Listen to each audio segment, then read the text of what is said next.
अस्सलामु अलैकुम वरहमतुल्लाहि वबरकातुहू। डेली टॉपिक के तमाम मुअज़्ज़ज़ सामाईन को शहबाज़ अली शाह का सलाम।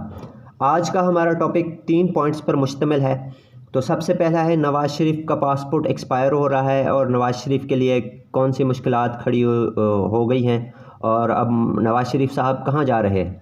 तो जो हमारा दूसरा टॉपिक है वो है कि पीडीएम और आसिफ अली जरदारी साहब के बीच में दूरियां क्यों हो गई हैं, उस हवाले से है। तीसरा हमारा टॉपिक है, पीडीएम अगर जीएचक्यू जाता है तो क्या होगा। इन तीनों टॉपिक्स पर अपने फैक्ट्स, अपने एनालिसिस आप तमाम दोस्तों के सामने रखूँगा, तो आप तमाम दोस्त देखें, इसको सुने।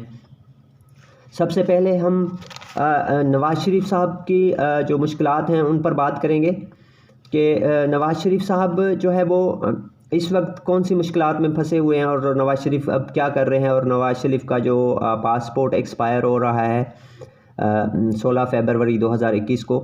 तो अब सबसे पहले जो नवाज़ शरीफ ने स्टेप लिया है कि वो शाह सलमान के साथ मुलाकात के हवाले से काफ़ी पैगामात भिजवा रहे हैं और कोशिश कर रहे हैं कि किसी तरह कोई रास्ता निकल आए, मेरा पासपोर्ट एक्सपेंड हो जाए और जो है वो केसेस में नरमी आ जाए, कोई ना कोई रास्ता निकल आए जिसमें मेरी सियासत भी बच जाए और मैं भी बच जाऊं। लेकिन ऐसा होने वाला नहीं है, तो आगे देखते हैं होता क्या है।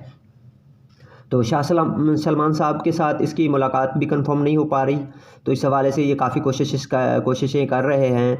लेकिन अभी दूसरा मसला इसके साथ ये है कि बरतानिया के लॉ के मुताबिक जो है वो आपके पास पासपोर्ट में 6 माह का अरसा होना चाहिए, तो फिर आप जहाज़ में बैठ सकते हैं, वरना नहीं बैठा जा सकता, सफ़र नहीं किया जा सकता। तो अगर नवाज़ शरीफ साहब अगर सफ़र करते भी हैं तो बरतानिया का लॉ उसे इजाज़त नहीं देगा और बरतानिया के लिए अपने मसाइल जो है वो पेश आ जाएंगे। तमाम मसाइल जो है बरतानिया से भी जो है वो जो है मीडिया वगैरह सवाल करेगा, पूरी दुनिया सवाल करेगी कि आप अपना लॉ क्यों तोड़ा है। तो इस हवाले से मुश्किलात हो जाएंगी।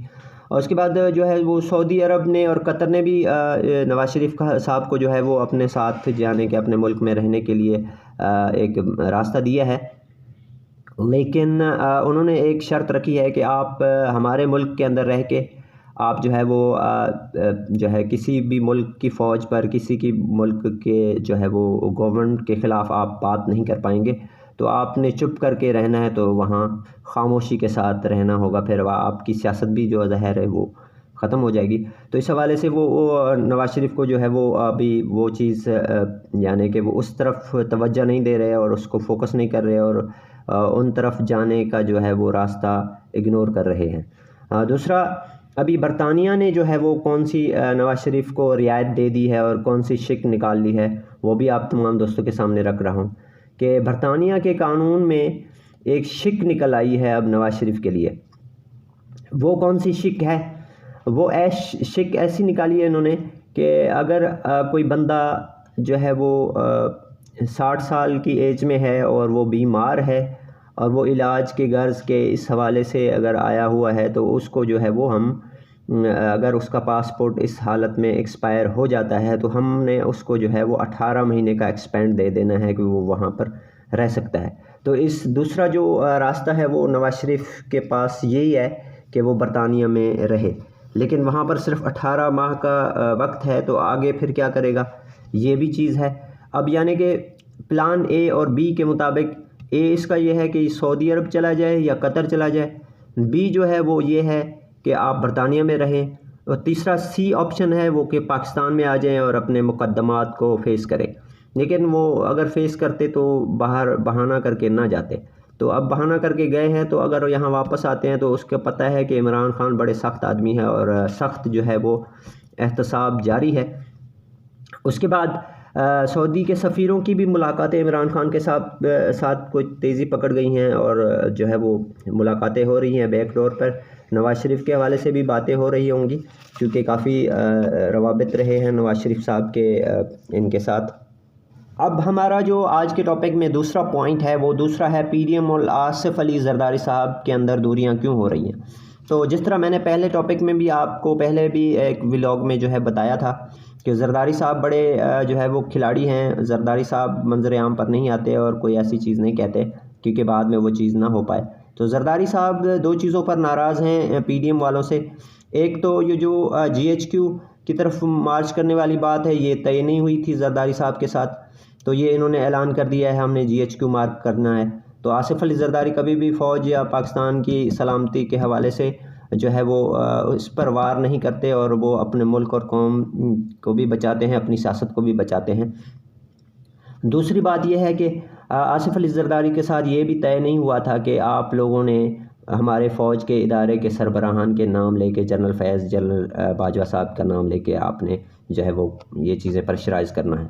तो ये आसिफ अली जरदारी साहब के साथ तय हुआ था इनका कि हमने इस्टेब्लिशमेंट का नाम लेना है। तो इसलिए नवाज शरीफ साहब वालों से आसिफ अली जरदारी साहब जो है वो थोड़ा सा जो है वो इस हवाले से जो है वो एहतियात बरत रहे हैं और वो इसलिए थोड़ा सा दूर हो रहे हैं। वैसे भी टेन्योर आधे से ऊपर गुजर गया है, तो अभी जरदारी साहब जो है वो कह रहे हैं कि अगर ये रिवायत पड़ गई तो फिर आइंदा हमारे लिए भी ये मुश्किलात हो सकता है। अगली इलेक्शन के हवाले से अभी बैठे हुए हैं अपने हाउसेस में जरदारी साहब, तो बैक डोर पर बैठ के वो काफ़ी प्लानिंग कर रहे हैं और फ्यूचर के अगली इलेक्शन में अच्छे मार्जिन के साथ जो है वो अपनी पावरफुल हुकूमत बनाएं और तमाम केसेस को जो है ख़त्म कर सकें और अपनी सियासत को भी ज़िंदा रखें।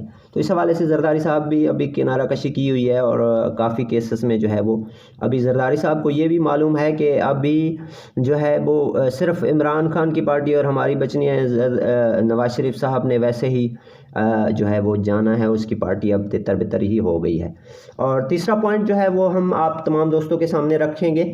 तीसरा जो हमारा पॉइंट है वो ये है कि जो PDM GHQ रावलपिंडी की तरफ जा रही है, तो असल में बात यह है कि नवाज शरीफ ने असल में ये चीज़ समझ रखी है कि जिस तरह पिछले हुकूमतों, पिछले दौर में इन्होंने सुप्रीम कोर्ट के ऊपर चढ़ाई की थी और जो है वो अपनी एक फ़तह का झंडा लहराया था।